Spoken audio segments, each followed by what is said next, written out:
Al-Khidmat foundation Pakistan, کوئی تعبیر ادھوری نہ رہے۔ مرحبا مرحبا مرحبا مرحبا مرحبا مرحبا مرحبا مرحبا۔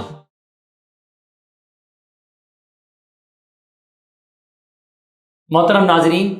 یہ قیامت کا منظر ہوگا۔ حضرت عائشہ صدیقہ فرماتی ہیں، یا رسول اللہ صلی اللہ علیہ وآلہ وسلم، قیامت کے روز کیا آپ بھی ہمیں نہیں یاد رکھیں گے؟ کوئی کسی کو یاد نہیں کرے گا؟ حضور نے فرمایا، عائشہ 3 موقع ایسے ہوں گے کوئی کسی کو یاد نہیں کر سکے گا، کوئی کسی کے بارے میں فکر مند نہیں ہوگا، سب کو اپنی پڑی ہوگی، میں بھی تمہیں یاد نہیں کر سکوں گا۔ پہلا موقع ہوگا جب نامہ اعمال تولے جا رہے ہوں گے، سب کو فکر ہوگی کہ میرے اعمال پورے ہو جائیں، ادھر بھاگے گا ادھر بھاگے گا، ہلکان ہوگا، ایک نیکی مل جائے ایک۔ اسی طریقے سے جب نامہ اعمال تقسیم ہو رہے ہوں گے، کوئی کسی کا رزلٹ نہیں سنے گا، اس دن سب کو یہ فکر ہوگی، فَأَمَّا مَنْ أُوتِيَ كِتَابَهُ بِيَمِينِهِ، جس کا نامہ اعمال دائیں ہاتھ میں مل گیا، فَيَقُولُ هَاؤُمُ اقْرَءُوا كِتَابِيَهْ، وہ دکھائے گا پڑھو میرا نامہ اعمال۔ اور وَأَمَّا مَنْ أُوتِيَ كِتَابَهُ بِشِمَالِهِ، جس کا نامہ اعمال پیچھے سے الٹے ہاتھ میں دے دیا گیا، بائیں ہاتھ میں دے دیا گیا، فَيَقُولُ، کیا کہے گا، یا لیتنی، مارا گیا لم اوتا کتابی، آج رزلٹ نہیں دیا جاتا، آج نتیجہ نہیں دکھایا جاتا، ولم ادری ما حسابی، آج مجھے میرا حساب نہیں پتہ لگتا کہ میں نے زندگی میں کیا کیا۔ کتاب زندگی کھل کر سامنے آ جائے گی، لا یغادر صغیرۃ ولا کبیرۃ الا احصاها، کوئی چیز ایسی نہیں ہوگی انسانی زندگی کی جو چھپی رہ گئی ہو۔ یہ کرامن کاتبین اور یہ فرشتوں کے نظام کے ذریعے ہر چیز محفوظ ہو جائے گی۔ اس طرح کیمرے سے میں اور آپ مجھے دیکھ رہے ہیں، میں ریکارڈ ہو رہا ہوں، بالکل اس طریقے سے پوری زندگی ریکارڈ ہو جائے گی، اور اللہ رب العالمین کے دربار کے اندر، اس حشر کے میدان کے اندر ساری انسانیت کے سامنے میرا اور آپ کا کیا دھرا کچا چٹا کھول دیا جائے گا۔ اللہ تعالی ہمارے عیوب پہ پردہ فرمائے۔ یہ ہے وہ قیامت، یہ ہے وہ حشر کا میدان۔ حضور فرما رہے ہیں، عائشہ میں بھی تمہارے کام نہیں آؤں گا۔ تیسرا موقع وہ ہوگا جب پولیس صراط سے گزرنے کا مرحلہ ہوگا، بال سے زیادہ باریک، تلوار کی دھار سے زیادہ تیز، نیچے جہنم سامنے جنت، اس سے گزر کر جانا ہے۔ جو اس کو اللہ تعالیٰ نے ایمان دیا ہوگا، اس کا نور، ایمان کا نور، ربنا اتمم لنا نورنا، یہ ہمارا نور اگر اس دن مکمل ہو گیا تو اس نور کی روشنی کے اندر ہم جنت، پورے صراط پار کر کے جنت کو پا سکیں گے۔ یہ ہے آخرت کی زندگی، جس سے ڈرایا جا رہا ہے، جس کی طرف متوجہ کیا جا رہا ہے، جس کو حاصل کرنے کی دوڑ دھوپ کی جا رہی ہے، جس کی قیامت کی، اس کے آنے کی شدت کی کا احساس دلایا جا رہا ہے کہ اس سے پہلے سمجھ جاؤ۔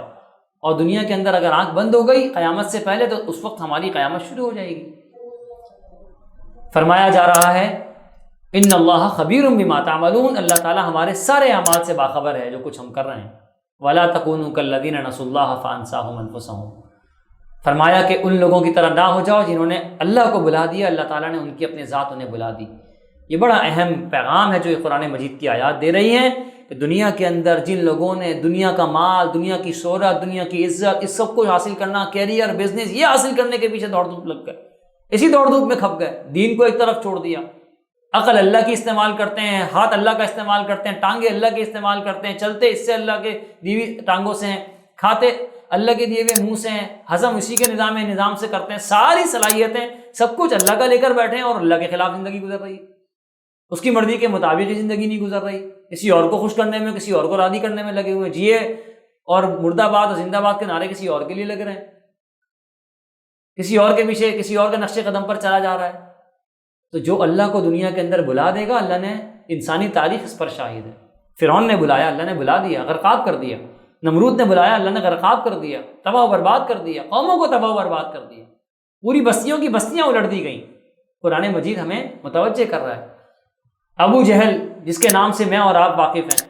عمر بن ہشام بڑا حکمت والا سمجھا جاتا تھا، رسول اللہ صلی اللہ علیہ وآلہ وسلم کا دشمن، اسلام کا دشمن بنا۔ وہ ابو الحکم، جو ابو الحکم مشہور تھا، حکمت والا مشہور تھا، ابو جہل جاہلوں کا باپ بن گیا۔ آج کوئی تاریخ کے اندر اپنا نام ابو جہل نہیں رکھنا چاہتا، آج کوئی اپنا نام تاریخ کے اندر ایسا نہیں اپنے بچوں کا نام نمرود کے نام سے منسوب کرے، فرعون کے نام سے منسوب، اللہ نے بلا دیا ان کی ذاتوں کو۔ ہاں، آج وہ سیاہ فام، موٹے ہونٹ والا، دبلا پتلا، سیاہ، جو بظاہر صورت جو انسانی معیارات ہیں ہماری زندگی کے، اس پہ کوئی پورا نہیں اترتا، خاندانی بیک گراؤنڈ بھی کوئی نہیں، وہ بلال حبشی رضی اللہ تعالیٰ عنہ، جو عہد کہہ کر اسلام کی نے ساری مشکلات برداشت کی، اسلام قبول کیا، اسلام کے راستے پر جم گئے، رسول اللہ صلی اللہ علیہ وسلم کے غلام بن گئے، غلامان رسول میں شامل ہو گئے۔ آج ان کے نام پر مسجدیں موجود ہیں، بچوں کے نام موجود ہیں، بڑی بڑی شخصیات اپنے نام کو ان کے ساتھ وابستہ کرنا چاہتی ہیں۔ تو نام تو ان کا زندہ ہوگا جو اللہ کو یاد رکھیں گے۔ یہی ہمارے لیے پیغام ہے کہ دنیا کے اندر یاد وہی کیے جاتے ہیں، تذکرہ تاریخ میں ان کا کیا جاتا ہے، نصیحت ان سے لی جاتی ہے، زندگی کے اسباق ان کے پڑھائے جاتے ہیں، ان کی زندگیاں اسلام کے مطابق گزری ہوتی ہیں، اللہ کی مرضی کے مطابق گزری ہوتی ہیں، دین کی جدوجہد و غلبے کے لیے گزری ہوتی ہیں۔ اولئک هم الفاسقون، جو بلا دیے گئے وہ فاسق ہیں، ان کا نقش قدم، ان کے راستے پر چلنا بالکل تمہارے لیے قابل قبول نہیں ہے، ممکن نہیں ہونا چاہیے۔ اور ولا تکونوا کالذین نسوا اللہ فانساهم انفسهم اولئک هم الفاسقون لا یستوی اصحاب النار و اصحاب الجنہ، ایسا نہیں ہو سکتا کہ اصحاب جنت اور اصحاب جہنم برابر کر دیے جائیں۔ جنت والے اعمال دنیا کے اندر ہوں گے تو جنت ملے گی، اے پیکر گل کوشش پہ ہم کی جزا دے گی، جنت تیری پناہ ہے تیرے خون جگر میں، یہ تو خون جگر جلانا ہوگا، سعی و جہد کرنی ہوگی، وَأَلَّيْسَ لِلْإِنسَانِ إِلَّا مَا سَعَىٰ، جو کچھ میں کروں گا اسی کا صلہ پاؤں گا دنیا کے مقابلے میں آخرت میں۔ جو دنیا کے اندر بوؤں گا، اس کھیتی کے اندر حضور نے فرمایا دنیا مزرعۃ الآخرہ، آخرت کی کھیتی ہے، جو یہاں بوؤں گا وہ آخرت کے اندر کاٹوں گا۔ تو میں جنت والے اعمال کروں گا تو جنت میں پاس جا سکوں گا، جہنم والوں کو اپنا رول ماڈل بناؤں گا، جنت کے مقابلے میں جہنم کے راستے پر چلنے والے، بربادی کے راستے پر چلنے والے، آگ کی طرف بڑھنے والوں کے راستے پر اگر چلتا جاؤں گا تو میں کس طریقے سے نجات حاصل کر سکتا ہوں۔ رسول اللہ صلی اللہ علیہ وآلہ وسلم کی یہ کیفیت تھی، آپ کے اوپر یہ کیفیت طاری تھی، آپ کی فکر یہی تھی۔ آپ نے خود مثال دے کر فرمایا میری مثال اس شخص کسی ہے، آگ کا علاوہ جس نے روشن کیا پروانے، اس کو آگ روشنی سمجھ کے اس پہ گرے پڑ رہا ہے، میں اس کو بچا رہا ہوں۔ حضور فرماتے ہیں میری مثال اسی شخص کسی ہے کہ انسانیت اس چکا چوند کو، اس گلیمر کی دنیا کو، اس روشنیوں کی دنیا کو چمک، یہ اقبال نے فرمایا نا، نظر کو خیرہ کرتی ہے چمک تہذیب حاضر کی، یہ صناعی مگر جھوٹے نگوں کی رضا کاری ہے۔ یہ جو چکا چوند ہے، جو صناعی ہے، جو بناوٹ ہے، اس کی طرف پوری انسانیت کھینچی چلی جا رہی ہے، یہ جھوٹے نگوں کی رضا کاری ہے، جہنم کی آگ ہے۔ حضور نے فرمایا ہے جہنم کی آگ کی طرف جا رہے ہیں، میں کمر سے پکڑ پکڑ کے ان کو بچا رہا ہوں۔ قرآن بیان فرما رہا ہے فَلَعَلَّكَ بَاخِعٌ نَفْسَكَ أَلَّا يَكُونُوا مُؤْمِنِينَ، اپنے آپ کو آپ اس غم میں ہلاک کر ڈالیں گے کہ یہ ایمان نہیں لے کر آتے۔ قرآن مجید کی یہ آیات جو میں نے آپ کے سامنے تلاوت کی، آگے جو آیات آئی ہیں وہ قرآن مجید کے ہی بارے میں آئی ہیں کہ ہم نے اگر یہ قرآن کسی پہاڑ پر کسی کے اوپر نازل کر دیا ہوتا پہاڑ پر تو یہ رضا رضا ہو جاتا ہے۔ یہ قرآن کی خشیت اور اس کے دباؤ اور اس کے وزن کے بدولت اور اللہ کے ذکر کے بدولت یہ پہاڑ رضا رضا ہو جاتے ہیں۔ اور یہ قرآن ہم نے نازل کیا اور ہم یہ مثالیں پیش کرتے ہیں تمہارے سامنے کہ دیکھو اس قرآن کے ساتھ جڑ جاؤ، یہ بڑی بھاری کلام ہے جو تمہیں عطا کر دیا گیا ہے، انسانیت کو سیدھے راستے پر لانے کا پیغام ہے، ہم نے تمہارے ساتھ کر دیا، اور ایک اللہ رب العالمین کی بندگی کے اندر آ جاؤ۔ دنیا اور آخرت کے زندگی کا جو موازنہ قرآن مجید کے اندر اللہ رب العالمین نے کیا، رسول اللہ صلی اللہ علیہ وسلم نے اپنی احادیث کے اندر ہمیں بیان فرمایا، یہ ہمیں متوجہ کرتی ہیں کہ ہم اصحاب جنت کے طریقے کے مطابق زندگی گزارنا چاہتے ہیں، دنیا کی لذات کے ساتھ ساتھ آخرت کے مزے، یہ ممکن نہیں ہو سکتا۔ ہمیں اپنی زندگی کی ترجیحات میں دین کو سر فہرست رکھنا ہوگا، تو دنیا کے ساتھ معاملہ کیسے کیا جائے؟ سوال یہ پیدا ہوتا ہے، دنیا کے ساتھ معاملہ ایسا کیا جائے، اللہ تعالیٰ نے اس دنیا کے اندر میرا اور آپ کا جو مقدر رکھا ہے، جو میرے لیے طے کر دیا گیا ہے، اس کے بارے میں فکر مند نہ ہوا جائے۔ یہ ہر جمعے کو خطبے کے اندر آپ حدیث سنتے ہیں، الا وان نفسا لن تموت حتى تستكمل رزقها، آگاہ رہو، خبردار رہو، تم میں سے کسی شخص کو موت نہیں آئے گی جب تک اپنا لکھا ہوا رزق نہ پالے۔ تو جب یہ ایمان میرا اس پر موجود ہے کہ لکھا ہوا رزق رب کی طرف سے طے شدہ ہے اور وہ ختم ہوئے بغیر دنیا سے میں ختم نہیں ہو سکتا، تو فکر اس کی ہونی چاہیے کہ میں رزق کی فکر نہ کروں بلکہ اس دین کی فکر کروں جو دین جس کا کام میرے حوالے کیا گیا ہے۔ ہمارے حوالے یہ کام نہیں کیا گیا کہ معاش کماؤ، کہ تم کماؤ گے تو تمہارے پاس پیسہ آئے گا، یا تم اتنا کماؤ محنت کرو گے تو اتنا آئے گا، اور اتنی دوڑ دھوپ کرو گے تو اتنا آئے گا۔ اس کا ذمہ اللہ نے لے لیا ہے، وہ طے کر دیا ہے۔ ہاں، اللہ نے اس بات کا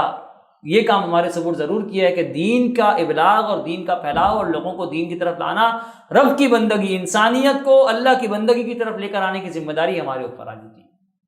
ہم سب پر عائد ہوتی ہے۔ اس کام کو چھوڑ کر اگر میں دنیا سمیٹنے میں لگ جاؤں گا، حضور نے فرمایا، بڑی پیاری حدیث آپ نے فرمایا، جو شخص آخرت کو چھوڑ کر دنیا کے کاموں میں لگ جاتا ہے، اللہ رب العالمین اس کے بنے ہوئے کاموں کو بگاڑ دیتے ہیں۔ یہ تو ہوتا ہے، ہم دیکھتے ہیں کہ ہمارے بہت سارے کام جو لوگ دنیا کی دوڑ دھوپ میں لگ جاتے ہیں، تو یہاں نقصان، تو یہاں مسئلہ، تو یہاں سے مسئلہ، تو اس کے ساتھ اس مسئلے میں الجھ گئے، تو اس مسئلے سے نکلے تو اس مسئلے میں الجھ گئے۔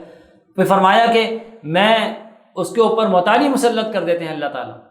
سب کچھ ہوتا ہے اس کے بعد، لیکن وہ لوگوں سے مانگ رہا ہوتا ہے، اس سے قرضہ تو اس سے قرضہ، کیونکہ وہ دنیا کے کاموں میں لگ جاتا ہے، کبھی کوئی مسئلہ آتا ہے پھر پیسوں کی ضرورت پڑ جاتی ہے۔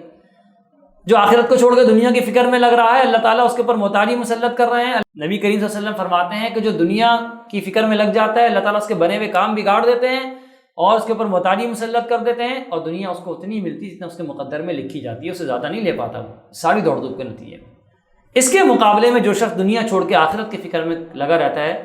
دین کے کاموں میں لگا رہتا ہے، اللہ تعالیٰ فرماتے ہیں، اللہ کے نبی نے فرمایا کہ اللہ تعالیٰ اس کے بگڑے ہوئے کاموں کو بنانا شروع کر دیتے ہیں، سارے کام اس کے بننا شروع ہو جاتے ہیں۔ اللہ تعالیٰ اس کے دل کو غنی کر دیتے ہیں، مال و اسباب نہیں ہوتا لیکن وہ لوگوں کی ضروریات پوری کرنے والا ہوتا ہے، لوگ اس سے خیر لے کے جاتے ہیں، نفع لے کر جا رہے ہوتے ہیں، فائدہ اس کو مل رہا ہوتا ہے، بہت مال و اسباب نہیں ہوتا لیکن پھر بھی اس سے فائدہ ہو رہا ہوتا ہے، اور اسباب ہوتا ہے تو وہ بھی قربان کرتا ہے اللہ کے راستے میں۔ اور آخری بات یہ کہ دنیا اس کے پیچھے آتی ہے مگر نہ کرگڑتی بھی آتی ہے۔